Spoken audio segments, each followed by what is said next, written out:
What's up, everybody? Rebel Wealth Radio got a new episode for you with my partner Chris. What's up, Chris? What's up, man? Happy New Year. Yeah, Happy New Year. It's how was your holidays? Oh, it's good. Well, it wasn't good. It wasn't good. Yeah, so we had. You're gonna like this.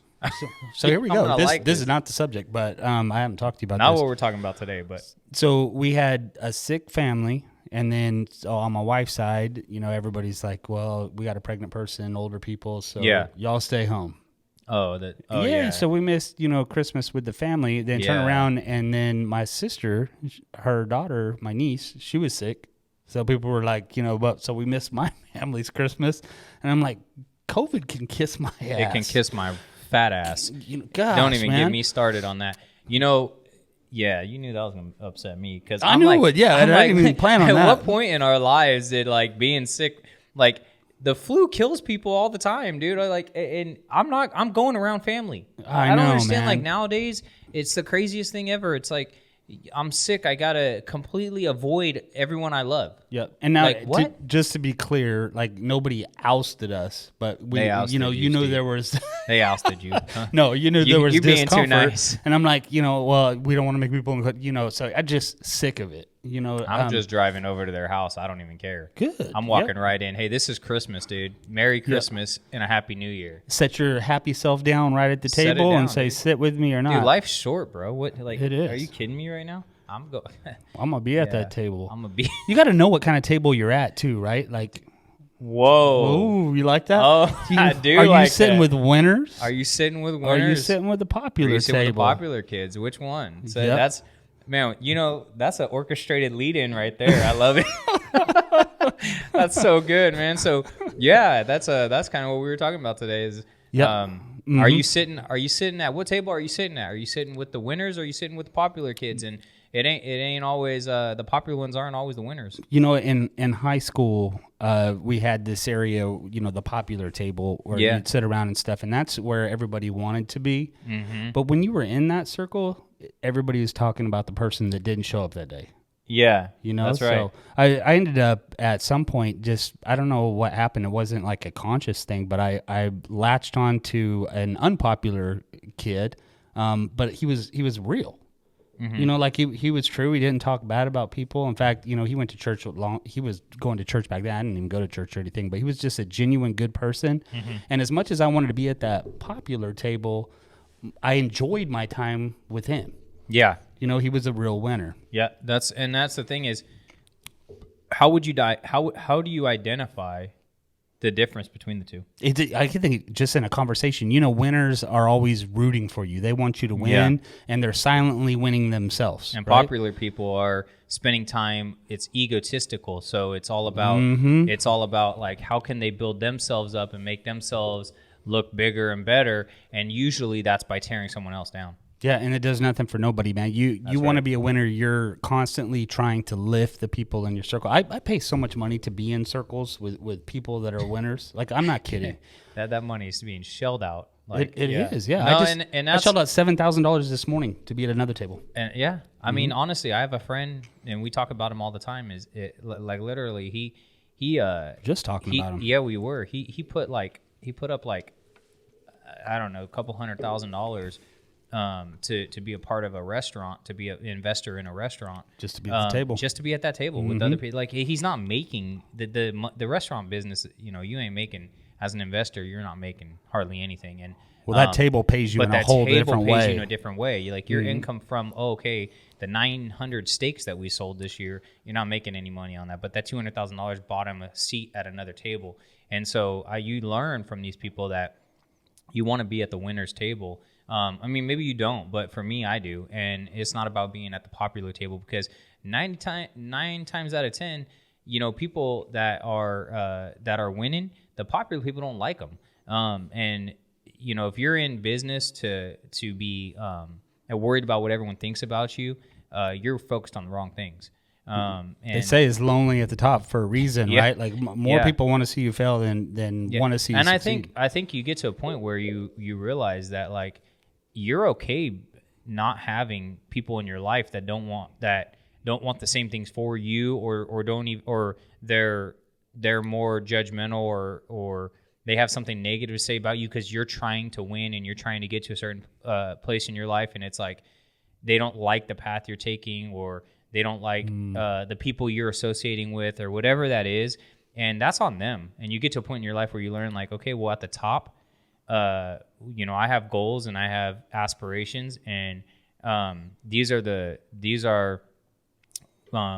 proven methods to get to those, to get the levels that you want to get to. And I'm not worried about what the people behind me are saying, because lions don't worry about what sheep say. Exactly. Right? That's right. That's right.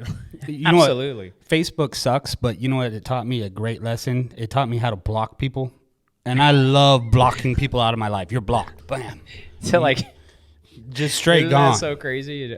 Block, done. Yeah, They'll never done. see you again. I do it in real life. You know, I if do. you bring the negativity or you want to Oh bring my me down, God. I'm like the king blocker, I think. I love blocking. I'm pretty sure that's why. Like, I'm a loyal person, but I'm only loyal to the people that are in my circle. Like, man, you could take what I said and twist it and take this podcast and make me sound like I'm some kind of, you know, mean jackass, but that's not the case. Like, I would love to have a lot of people at my table, but the reality is people I can only associate with certain types of personalities. And so, you know, my circle stays pretty small. But if you're in my circle, dude, I'll take a bullet for you. Neither one of us want our table small. No, I don't. That's the thing. It's not we want it small. It's just when you start realizing what we have to do and what you have to endure to be at the level that we want to be, then it's for everybody. It ain't for everyone, and that's cool. That's all right. I used to feel like you're leaving people behind, you know, but it's not. You're not leaving them behind. They're choosing not to come. Well, that's. I think that I just heard that. I think were we talking about that? I don't know. We probably did talk about that in a few podcasts back. It's like, you know, the path is there. You know, I think that's the thing that people, it's all mindset, right? So, you know, you have a mindset that, like, I can't do what they're doing because of this. And it's like, no, you can be a winner and you can be at that winning table. Stop worrying about the wrong things. That's what you're doing. You're worrying about the wrong things, or you're thinking about things that are detrimental to you getting to that winner's table. And you focus on the things that are negative. You focus on what you don't have in life, what hurts, like, kiss all of that goodbye. Like, how do I get to that winner's table? Well, I'm going to drive forward and I'm going to do the things that those winners are doing. And I'm not worried about the being popular, right? Like, oh, if I do this, somebody's not going to like me. Well, no, they're not going to like you if you don't do that anyways. And it's uncomfortable. Let me tell you a story. This is fun. Yeah. This is how I got to the first winner's table I was ever at. I went to an event and they were offering a mastermind. Okay. But it wasn't open to everybody. It was open to people that were like high producers. Okay. But I'm like, I got to get to that table. So I went up to the people that were screening you, telling you whether or not you can get in. And they're like, well, did you sell X amount of houses? Did you make X amount of income? Mm-hmm. Let's slow down there. This is just in October. This is what I did. If you times that by 12, I belong in this room. That's right. Yeah, nowhere near, man. I've sold like 30 homes, and I get up to this penthouse, right? Yeah. And this is where I meet Jay Kender and Michael Reese. Uh-huh. And they're going around the room, and everyone's talking about I did 200 homes. I did 300 homes. I'm like, I'm not about to tell these fools I did 30 homes, right? But I'm in that room, and by far, I'm like a tenth of what these people are producing, but I made it to the table. And you know why? Because you had the confidence. You had the confidence to be like, hey, I'm going to find a way to be a winner in this situation. Like, I wish I could say that was true, and you would think that's true. Yeah. But I talk no matter what. Like, I don't have a problem talking. Yep. Up there, I'm like, I was so nervous, but it was desperation. I knew I needed to be at that table because they had everything in their head that I needed to know to be successful. Right. And guess what? They had it in their head. And that's awesome. And they shared it. And if you start seeing, like, you get propelled to the next level when you start doing the things that are uncomfortable. And I think that was uncomfortable. But it propels you to the next level because when you do them, it's like, oh shoot, I could do like that's not a big deal. I could do that. Oh like, man, you start realizing that you have a lot more capabilities than you really think. And I think I have this talk with people. Dude, I feel a sneeze coming on. This is You do that in a podcast every once in a while. Every It's once in a fun. while, it's like, and I'm watching you too. If you're you watching. fidget, It's like coming in. It's like no, outside of that sneeze, if you fidget, Yeah. knowing that you're like trying not to fidget today, I'm gonna call you out on it right on the. See, I was like, son of a bitch. I was like, I always fidget, I always mess with the microphone and move my watch and shit. What is that? It's not even nerves. I'm not nervous about anything. I don't know. It's just ADD. I get Maybe we do it all the time, but now Yes, it's on that shit. camera. Yeah. What the hell was I saying? You were gonna sneeze. We're talking about being at the winners table. No, I don't even. Let's see what happens when you take a couple weeks off for vacation on a podcast. You forget how to talk. I don't remember what I was saying. I was talking about confidence. Just like just like I've said with people, and I talk to them, like, a lot of people they don't get to where they want to be, or they don't win battles because they lack the confidence, even if they have the knowledge. So you can have all the knowledge in the world, but if you don't have the confidence to apply that knowledge, you're gonna fail every time. So it's absurd to think that you can just will confidence into yourself. You absolutely can. Well, you have to put some action, right? You have to take action towards what you're trying to accomplish to become confident. Dude, have you ever noticed that you can't? Yeah, absolutely. Because you ever notice that there's a lot of wealthy people that if you knew them before they became wealthy, they were like, you would have looked at them and been like, dude, you're like the most like nerdy, like reserved, introverted, like, people think you got to be this like outgoing, extroverted, like, yeah, that's me. That's how I am. I was made that way. I'm wired that way. But dude, some of the richest people you'll ever meet in your life, they are, if you would have known them before they made that, you'd be like, what? Like, you wouldn't think of, oh, dude, utter confidence, Right. Like, right. That's just not always the case. So you can will confidence. It's really just a desire to win. That's what I look at it as. It's a desire to win. So like losing is not an option. And so when you have the desire to win, then I think that's all that you need to have the confidence. You need to take the steps forward to do the things that you want to do in life. Can you be successful without finding tables of winners? No, I think it takes. I think you have to have people in your life, because now I'm not saying that there is not successful people out there that did it all on their own. I'm not saying that, but I will say that even them, they maybe made their first millions on their own, right? But then getting to the level that they're at now, to further that does require integrating people into your plan and sitting at a table with a bunch of winners, because I don't care who you are, no one person has all the ideas that are going to propel you to. No. Yeah, you have to pull other people in and draw from their ideas, and at every level, whether that's billionaires, millionaires, thousandaires, like, it doesn't matter. You can look at other people at your table that are winners. They have that winning mindset, and they're going to bring something to the table, and you just have to be willing to humble yourself to hear what they have to say, and that's going to get you to the next level. But I attribute the amount of success I had to like 2% of stuff that I've created or done on my own. The rest has all been from the Jay Kenders or the people that I looked up to, that I learned from, that were nice enough to share what they learned. And winner tables share. Yeah, I don't absolutely, 100%, because they don't have a scarcity mindset. No, they're not like, well, if I share this with you, you're going to serve that. Like, they've already made it. Like, they're ready to see everyone. And if you make it, they make it, because you're at their table. So I think that's, that is true. And I think the last 2 years of my life, I've really learned that I've been such a I'm do it all myself. I don't want to have other people involved, because they're just not going to do it like I do it, or they're going to hold me back, or whatever it is. But the last 2 years, I've really learned with my mentors, just like, hey, you have to trust other people. You can't build an organization and you could put it down in really simple, like, okay, think about the company I work for.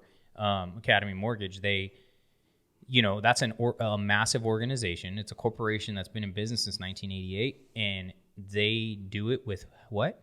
People, right? So they've got 4,000 employees. That's people. That's an organization. So from the top down, there's so many facets of people that are working together to make what I do at this level seamless. Academy Mortgage is a table for you, though. I've seen the way your leadership pours into you guys, man, and that is a game changer. It is. You got some huge people. It is. It's not a, hey, I don't care, just go do your job. Like, it's a, hey, we invest in you, and then you're going to grow an organization within an organization, and so how are you're utilizing that? You have people around you that have the winning mindset and that are at the table with you, wanting to win, wanting to see you win, and there's a high focus on building winners from top down. I got that similar thing too. I can't believe I haven't told you about one of my tables called Apex.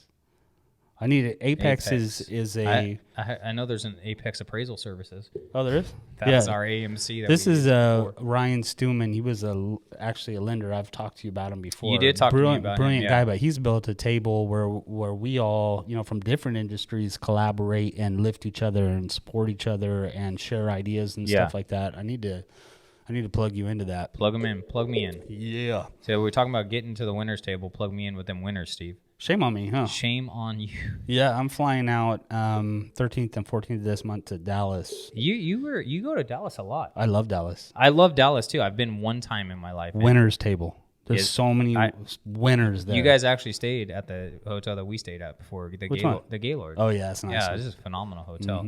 But I love Dallas too. But I think you've been there like 4 times in the last like several months. We go all the time. What's in Dallas this time? Apex. That's what made me think about it. Oh, okay. Yep. Is Kelly going or just you? I'm the only one in Apex right now. Like there's another tier above the tier that I'm in. Right. I'm in entrepreneurs, and there's I forget what the other one's called, and I want Kelly to join that one. Okay. Because she's smart. My group's fun. Business owners. Yeah, exactly. Yeah, one of these days, man. Like, I love to travel. And like financially, I can afford to do it, and I just don't because of stupid ass mask rules. I'm so strong in my convictions. Like you will not get my money. You won't. Yeah. You don't allow me to have my freedoms. You will not get my dollars. And we vote with our dollars, and like that's just so it sucks because there's you got the financial supply to do and travel and do the things that most people dream of doing, and you're held back because of this stupid unconstitutional. Yeah, stop playing around and get a jet then. Yeah, that's your fault. Oh, it's my fault. Gosh damn it. We need that jet. But yeah, so getting to the winners table, we've got we talked about we're not big resolution people. I mean, I'm not a big resolution person. I don't make resolutions. I make goals. I have new goals every year, but I don't have resolutions. Like I just. I think those are so cliche. Like, what's your New Year's resolution? The thing you're going to do for 3 weeks and then fall off the wagon, right? As if most people last 3 weeks. Yeah, that's the thing. And I'm like, I have goals, and so it's funny because you know what I love about you and just our like relationship, both personally and in business, is you push me, man, and you push me to think higher than I already think. Like, so it's funny as you ask me, whoa, what's your volume goal, or like what? And I tell you, and you're like, oh, that's shit. I'm like, oh, okay. Hey, but he's like, well, how much is the number one LO are doing in this market? And I was like, well, I don't really look at a bunch of people's numbers, but this is what the last I checked, this is what it was. Oh, well, then you should be doing more than that. Like, oh, I do it out of love, though. I know, and I love it because you push me to think even bigger, and we talk about, I know the word you hate is balance, but we talk about like how do we have that balance in life where, you can have 7-8 different streams of revenue, and still like not, you only have 24 hours in a day, right? So you got to get some sleep in. You definitely got to get time in with family and cultivate and nurture relationships that are important. So, for me, it's easy to be a driver like I am and just be like, okay, work, nothing else. And I don't get worn down. Like I just don't. I'm not a person that I just don't have that personality. I get tired and I go to sleep at night, but I don't get worn down. Like I love working. I love building. Those are things that I just have always innately had in me. And that's why I don't fucking understand lazy people. I don't. I think that's probably one of the biggest frustrations in I'm like, what? Like, I think about that from our generation that's coming up behind us. My kids even, like, my kids, they've seen their dad's work ethic. Like, I'm a workhorse. And, but my kids have had a cush ass life. Like, everything provided for them. And it's, there's, my 17-year-old works at, which is great. I'm happy. Like, I love it. Hey, you have a job. You're not just sitting at home. But I don't see the same motivation and drive.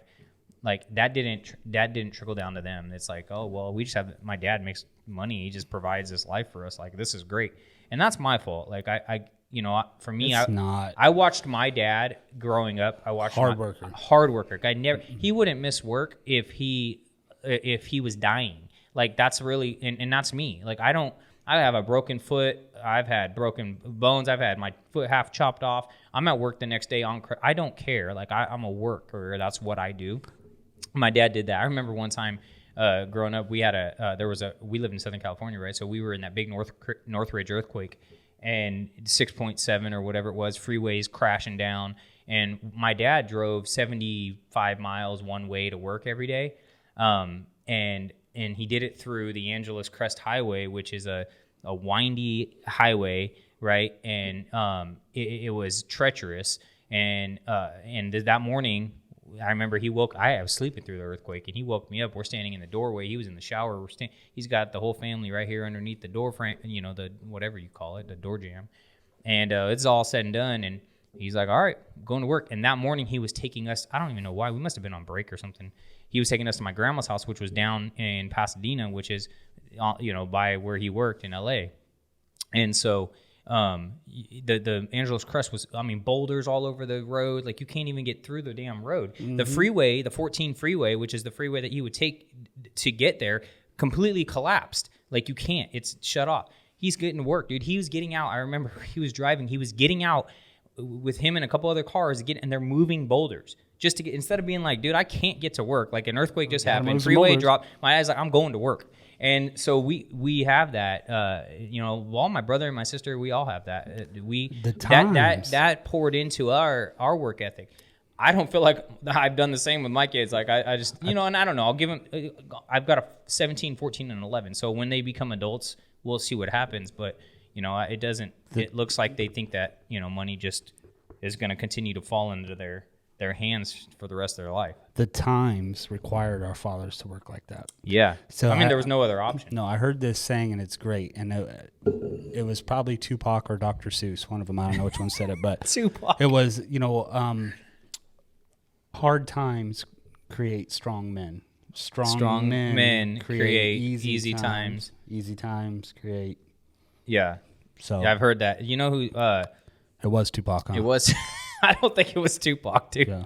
I'll go with that. No, I just heard somebody that was dude. Who was that? That was someone. Someone said that on maybe it might have been a TikTok thing. I don't know. But our fathers, they had. That's to work so true, like though. That. That's true, and I think that's what I've done is like you always want to give your kids so much more, and when you work hard and you're blessed financially and you're like, okay, well, then you look back and you're like, crap, dude, my kids have had it so easy, and it's creating a weaker generation where it's like, like I've never coddled my kids ever. I'm not a helicopter dad. I'm not a hover. Like, I don't coddle my kids. I believe in corporal punishment. I do. So my kids aren't weak from that standpoint, but the value of $1 to them and the what goes into it. My kids have told me, like, well, dude, I come into your office, you're just sitting on your desk on your computer. Like, it's like, nice and easy. It's like I almost have to have a construction job where they come out to see me and I'm banging hammers and shit for them to think that I work hard. Yeah, like, it's crazy, right? So it's just a different mindset. But And our business looks that way too. I'll be working, Kelly's working, we're trying to get stuff done, and my son, who's actually 4 feet, I mean, way further than arm distance to the remote, be like, Dad, can you get me the remote? I'm like, I might kill you. I'm gonna kill you right now. Are you kidding me? Yeah. Like that's the thing though. It's hard in our industry because, and I've dealt with this for years. I've been in this industry. You know, people get jealous or they get envious of like, or they say like, what do you, dude? My phone is with me I don't stop working. Like you get to clock out at 5 at a normal person in a job. You go 8 to 5, you clock out and go home, and then you just live your home life. There's nothing messing with you. Like my phone's ringing at 7, 8 o'clock at night. You don't want that life. You know what I'm saying? Like they think just because you're not at an office or whatever, might get like, oh, you don't work. Well, no. My work doesn't stop on the weekends. You're not getting called. You get your weekends off. You're not getting called by realtors, by borrowers, you're not. You get to, and so it's just a misconception. I feel that way too sometimes. Like, man, it never ends. It never stops. Why they call me? Why they this and everything? But truth be told, like I love what I do, dude. It's same way. Same if here. I did, I think you get to a point where you're just like, shoot, it'd be nice to have like a, like, hey, I'm going on vacation, and everybody just falls in line. Is like, hey, he's on vacation, but that doesn't work. It's not how it is, and that's fine. Like honestly, it always goes back to like when when you're a CEO, it's your company. And so that's the thing, nobody loves our business. Nobody's gonna love it like me, and nobody's gonna care for it like me. So all of the we reap the rewards, and we're financially we're paid handsomely for what we do, but we also take all the risk. The risk is on us. Like and it's like you're out there building a name for yourself, and you're out there building an organization, but the risk is on you. Like if it doesn't pay off, or you make an investment, it doesn't pay off, it's on you. It's like the flip house that we're working on right now. That is money that like I was talking to my cousin's wife about it, and she's like, oh my God, that's a lot of money. And I'm like, yeah, but you could just keep the money here, or you could take the risk and see what the payoff is going to be. Like you'll always be here if you don't jump there, Yep. And it's hard to look at it that way because there is a risk of losing everything. Yeah. But it's the reward that keeps us coming. The reward that keeps us coming. And the reality is like, I have a lot of confidence in my ability to continue to generate revenue. Mm-hmm. So it's like, okay, well, what's the worst that can happen? What's the worst that can happen is we don't have an episode next week, but we do. We do. So why don't we leave something on the winners table? That's right. For next week. So everyone, come on back next week and join us at the winners table. We'll bring some more insight to Steve's life and his Christmas plans next year. And I want to tell you, make sure I tell you about Apex off the thing, and then let's make sure if you know a table that we need to know about, make sure you put it in the comments for us, and we will see you next week. We'll see you guys next week. Take care.